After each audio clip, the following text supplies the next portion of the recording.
तो मेरी पहली प्रायोरिटी होगी वह जो गरीब, दलित, पिछड़ों, आदिवासियों का सहारा इंडिया में पैसा फंसा है, जो 15 साल से इस सांसद ने कभी उस पर मुंह नहीं खोला जान करके, क्योंकि आप जानते हैं कि कारपोरेट घरानों के विरोध वो बोल नहीं सकते, क्योंकि उनकी तो सब चीज वहीं से चलती है। कि आपने खुल के मुझे समर्थन किया है और मैं विश्वास दिलाता हूं कि आपको कभी दगा नहीं मिलेगा, आपको कभी धोखा नहीं मिलेगा। और मेरी डिक्शनरी में न दगा शब्द है न धोखा शब्द है। मैं आपके साथ खड़ा दिखूंगा, आपकी समस्याओं के समाधान के लिए खड़ा दिखूंगा। ओबीसी को हिस्सेदारी, हक और हुकूक दिलाने के लिए आपके पीछे खड़ा दिखूंगा। राष्ट्रीय ओबीसी मोर्चा के जिला अध्यक्ष राजकुमार जी, मोर्चा के नेता भाई प्रोफेसर प्रेमनंदन जी, कयूम साहब, राम लखन जी, नीलम जी, गुड्डू भाई, के सभी क्रांतिकारी साथियों, हमें लगता है कि जिस चिंगारी को आपने यही नहीं पूरे देश में जलाया है, लगता है यह चुनाव उसको शोले में बदलने का वक्त आपको देगा, इसमें कहीं दो राय नहीं है। आज तक राष्ट्रीय स्तर पर ओबीसी मोर्चा राजनीतिक कभी मुद्दा बना नहीं। पहली बार राजनीति में देश स्तर पर ओबीसी की भी मांगों को राष्ट्रीय मुद्दा का स्वरूप मिला है। हमें लगता है ये हम सबकी पहली जीत है, पहला कदम। नहीं तो ये मुद्दे गौण रहते थे। और मैं साधुवाद देना चाहता हूँ, ऐसा नहीं कि मैं कांग्रेस का हूँ इसलिए, राहुल गांधी जी को जब मेरी पहली मुलाकात हुई थी राहुल जी से, आप सबने भी वो तस्वीर देखी होगी, और हमसे लगभग 46 मिनट तक उन्होंने बात की थी। मुझे लगता है शायद ही किसी को बिड़ले किसी को उतना समय देते होंगे। और 46 मिनट में उनका 15 मिनट लगभग अडानी प्रकरण पर बातचीत था, और लगभग 4-5 मिनट पार्टी पर था। 23 से 24 मिनट केवल ओबीसी पर उन्होंने बात की थी कि आपकी क्या राय है। बोला हमारी पार्टी ने सबके लिए काम किया। उन्होंने कहा कि हमारी पार्टी ने दलित के लिए काम किया, आदिवासी काम किया, अल्पसंख्यक के लिए काम किया, लेकिन ओबीसी के लिए और किसान के लिए हमें जितना काम करना था वो काम नहीं कर पाए। हमारी इच्छा है तब कांग्रेस ओबीसी और किसान के बीच, वो थोड़ा गप कम करना मेरे यार, ओबीसी और किसान के बीच काम करे। और उस पर उन्होंने मेरी राय जानी।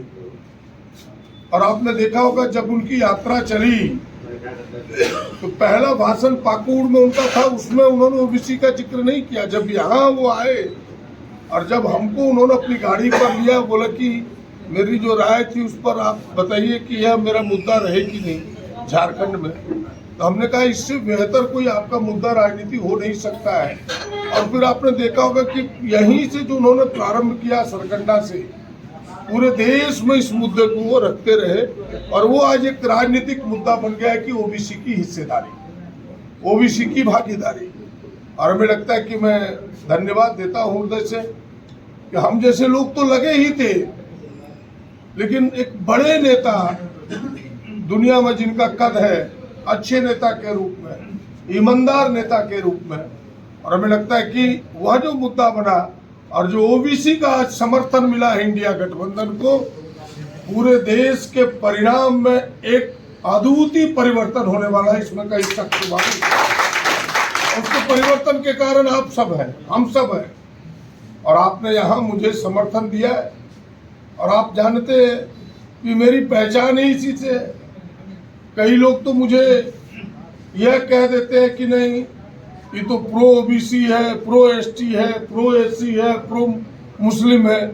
यहाँ तक मेरी पहचान के रूप में कई लोग कह देते हैं, लेकिन मेरी पहचान वो नहीं है। मेरी पहचान ये है कि भाई हम गरीबों के लिए, दलितों के लिए, पिछड़ों के लिए, आदिवासियों के लिए, किसानों के लिए उसको हक और हुकूक दिलाने का जीवन में प्रयास किए हैं। चुनाव जीते हारे उससे मतलब नहीं है, मतलब है कि मेरा जीवन है इसके संघर्ष के लिए, इसके लिए, और उससे कभी पीछे होने वाले नहीं है। अगर आपने गौर किया होगा, इससे राजनीति होती रहती है आपस में कि मेरे एक एक मुद्दे साल में निश्चित रूप से 2 या 3 बार सरकार को मजबूर करता हो इन मुद्दों पर गहराई से सोचने के लिए।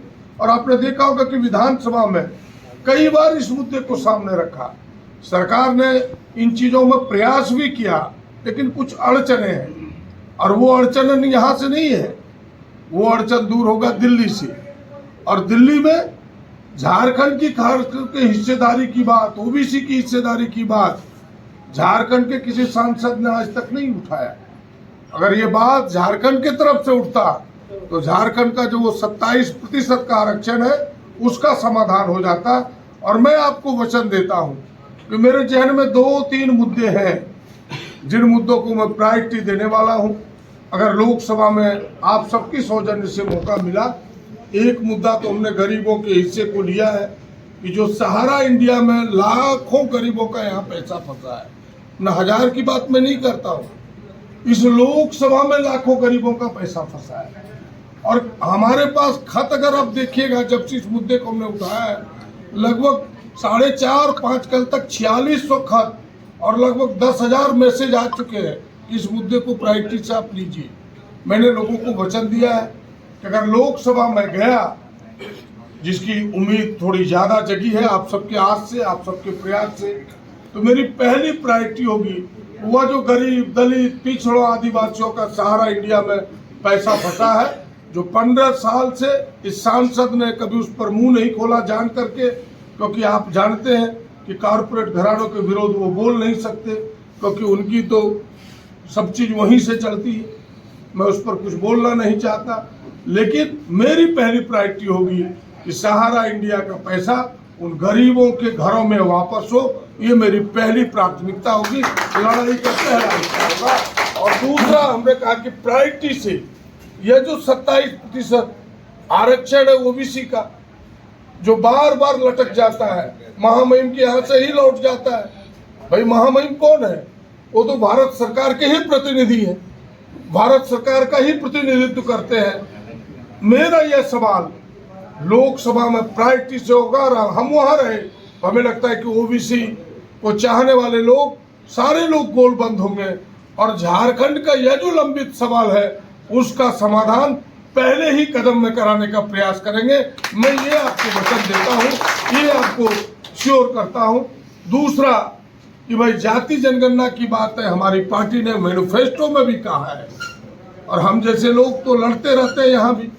और आपने देखा होगा कि यह निर्णय भी हमने फाइल में झारखंड सरकार से करा दिया है, फाइल में निर्णय भी हो गई है, उसके लिए विभाग भी तय हो गया है। ये अगर भारत सरकार में देरी हुई तो हमें लगता है कि चुनाव के पहले, विधानसभा चुनाव के पहले राज्य सरकार अपने हिस्से से यहाँ जाति जनगणना कराएगा। तो यह जो 3 प्राथमिकता है मेरी, इस तीनों प्राथमिकता का प्रयास होगा मेरा कि भाई इन चीजों को हम करें। और मैं आपको यकीन दिलाता हूं कि आप अगर एमपी बनते हैं तो सबके हैं, बात तो सबकी होगी, लेकिन जो आपको पहले भेजता है, जो आपके लिए पहले प्रयास करता है, वो तो उसके प्रायोरिटी में रहता है। बहुत लंबी चौड़ी बात न करते हुए इतना ही विश्वास दिलाता हूं आप सबको कि आप सबने जो यह छेड़ा है आज जंग, इस जंग में आपको सफलता मिले। हम आपके साथ हैं, हम आपके कदम से कदम मिला करके चलने को तैयार हैं। आपकी आवाज एक एक घरों तक पहुंचे, एक एक झोपड़ी तक पहुंचे, क्योंकि लोग जगे, लोग एक फोरम पर आए हैं, लोगों को ये एहसास हो कि हमारी संख्या रहते हुए हम जीत नहीं पाते, इसलिए कि हम बिखरे हुए। भाई इस बिखराव को कैसे हम समेटे? हमारी संख्या कितनी है यहाँ, इस लोकसभा की ही आप बात कर लें कि आप मोर देन 60 है, 60 नहीं 70 का ही है, 70 के आसपास आप हैं।